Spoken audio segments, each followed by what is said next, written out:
أفلا يتدبرون القرآن أعوذ بالله من الشيطان الرجيم. بسم الله الرحمن الرحيم. واذكروا الله في أيام معدودات فمن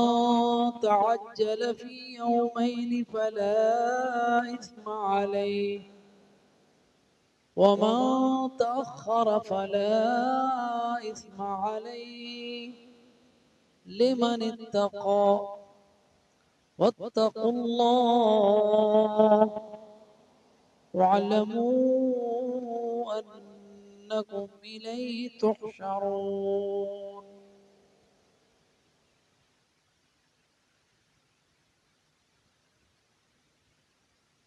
الفاظ کے معنی: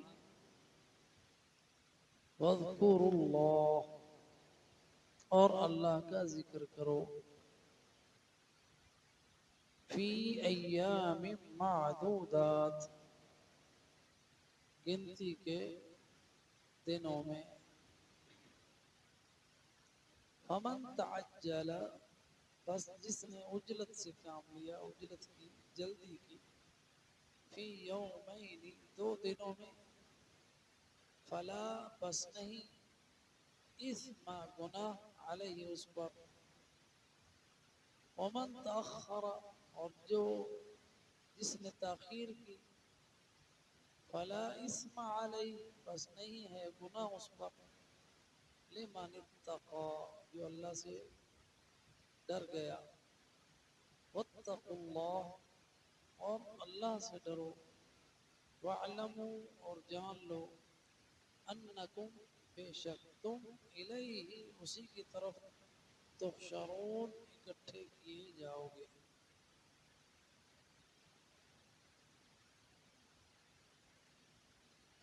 وَاذْكُرُوا اللَّهَ فِي أَيَّامٍ مَّعْدُودَاتٍ، اللہ کا ذکر کرو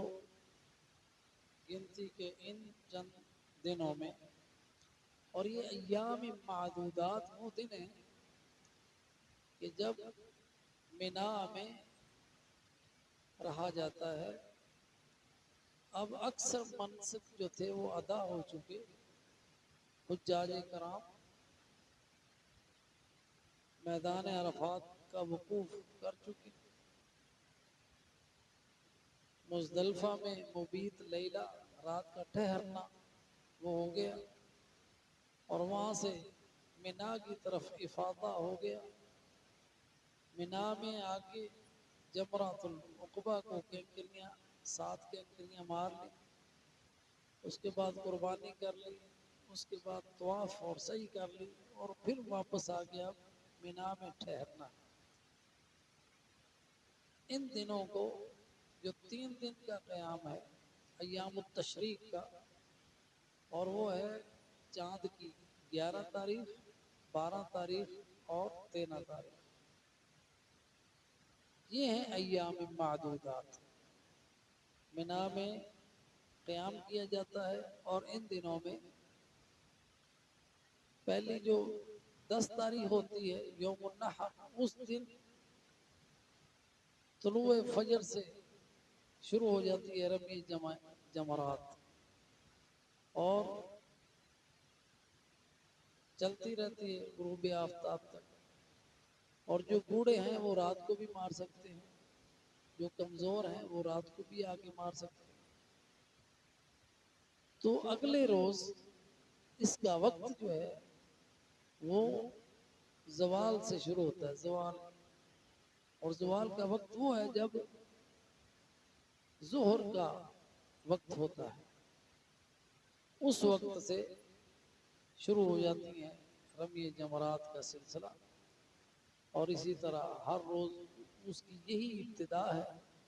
اور افضلیت اس میں یہی ہے کہ وہ غروب آفتاب سے پہلے پہلے کینکریاں مار لی جائیں۔ اگر کوئی بوڑھا ہے، بیمار ہے، تو وہ مغرب کے بعد بھی اس کے لیے اجازت ہے، وہ کینکریاں مار سکتا ہے یا اپنا کوئی نائب بھیج سکتا ہے، کیونکہ میدان عرفہ مینا جو ہے وسیع میدان ہے، اور وہاں پہ جمرات تک آنے جانے میں بسا اوقات خیمے بڑی دور ہوتے ہیں، تو بوڑھے آدمی اتنا چل نہیں سکتے، تو وہ کسی کو اپنا وکیل مقرر کر کے نائب، تو اس کی طرف سے وہ مار سکتے. تو ان دنوں میں، ایام کے دنوں میں، ایام معدودات میں اللہ کا ذکر کرنا ہے. تو یہ ذکر جو ہے رمی جمرات کے وقت بھی ہے کہ بسم اللہ اللہ اکبر، اور ان دنوں میں قربانیاں بھی ہیں،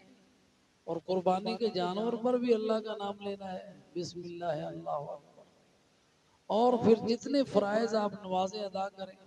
نمازیں بھی ذکر ہیں اور ان کے بعد بھی اذکار ہیں. تو ان میں دنوں میں خاص طور پر وَاذْكُرُوا اللَّهَ فِي أَيَّامٍ مَعْدُودَاتٍ، کثرت سے ذکر کرنا ہے ان گنتی کے چند دنوں میں. اب اس کے بعد احکامات ہیں حج کے. فَمَن تَعَجَّلَ فِي يَوْمَيْنِ، پس جس نے عجلت کی 2 دنوں میں،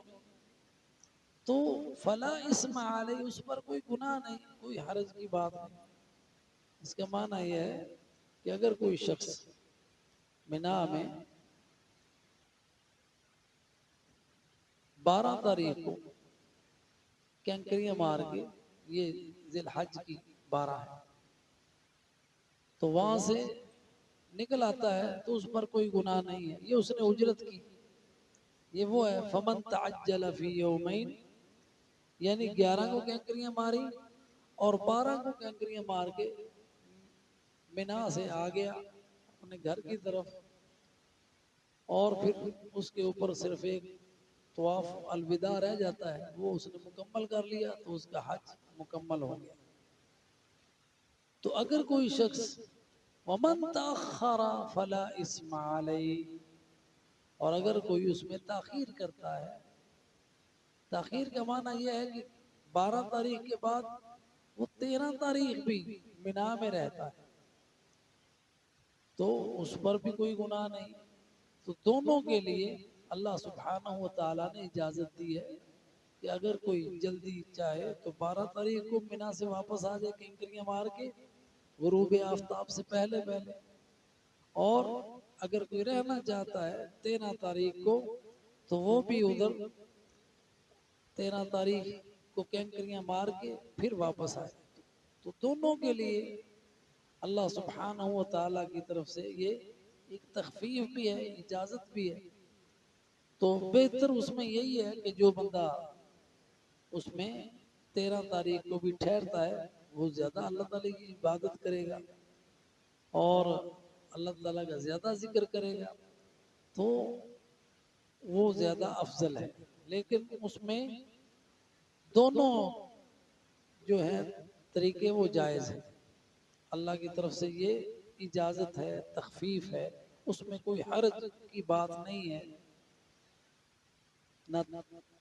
تاخیر میں نہ پہلے آنے میں. اس کے بعد فرمایا لمن اتقى، یعنی یہ اس شخص کے لیے حرج نہیں ہے جو اللہ سے ڈرتا رہے. لمن اتقى، اب تقوی جو ہے ہر معاملے میں انسان کے پیش نظر رہے.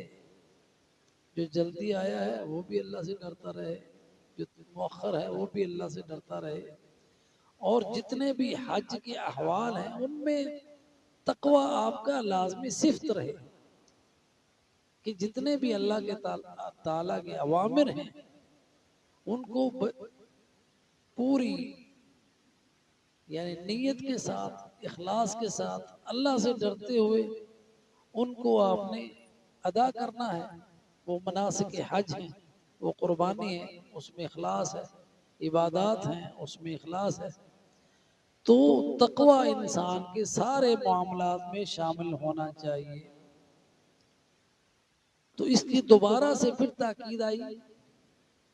لمن اتقى کے بعد واتقوا اللہ، اور اللہ سے ڈرو. یعنی جتنے بھی اللہ کے احکامات ہیں ان کی بجاوری میں اللہ سے ڈرتے رہو،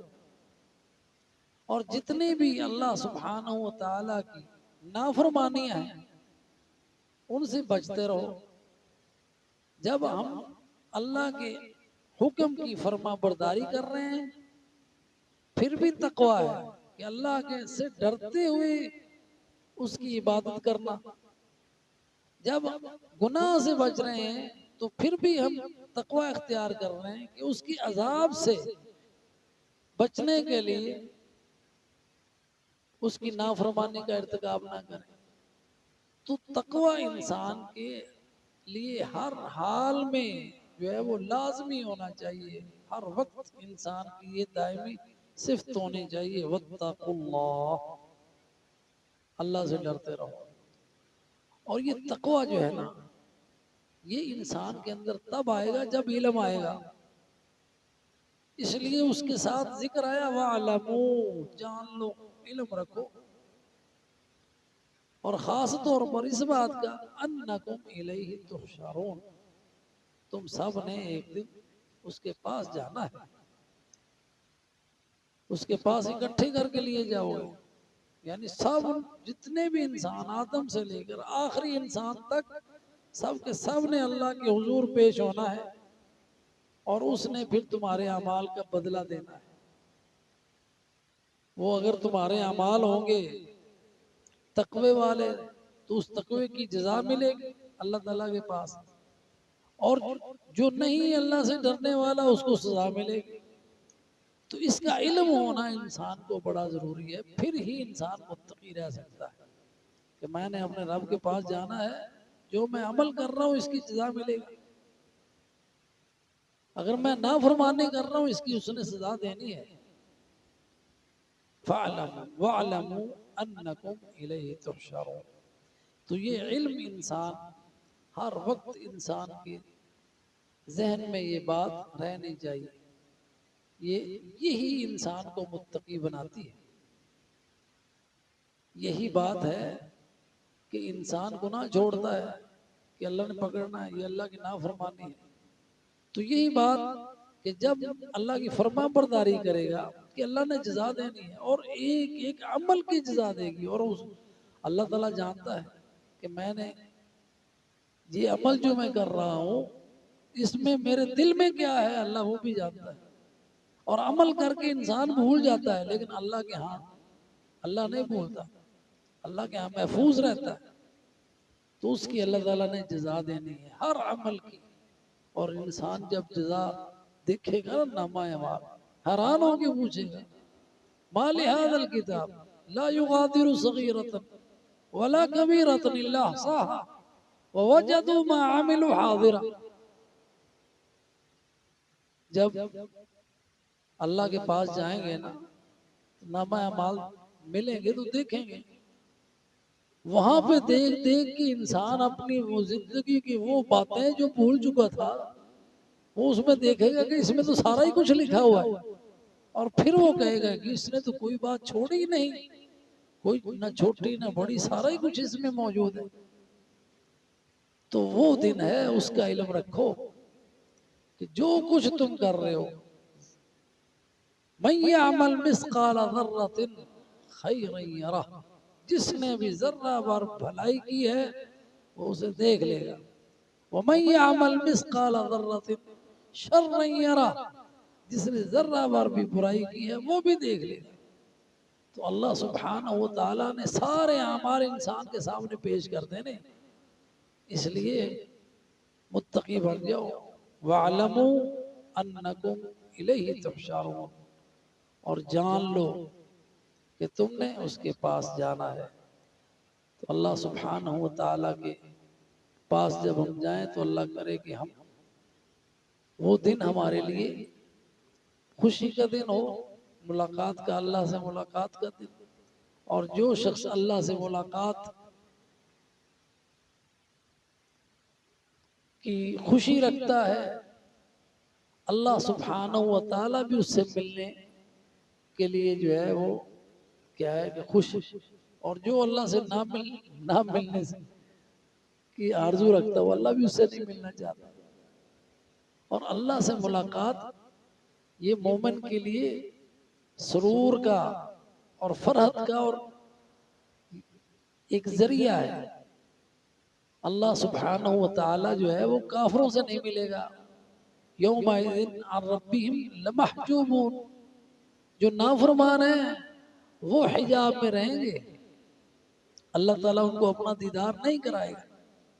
اور جو اللہ کے فرما بردار بندے ہیں اللہ تعالیٰ ان کو اپنا دیدار بھی کرائے گا. اللہ ہمیں وہ نصیب فرمائے. اور وہ جنت کی نعمتوں میں سب سے بڑی نعمت ہوگی. تو ان دنوں اس دن کو یاد رکھنا ہے، اس قیامت کو یاد رکھنا ہے. اللہ تعالیٰ سے دعا ہے کہ اللہ سبحانہ و تعالی ہمیں وہ دن ہماری کامیابی کا دن ہو، ہماری خوشی کا دن ہو. آمین. وآخر دعوانا ان الحمد للہ رب العالمین.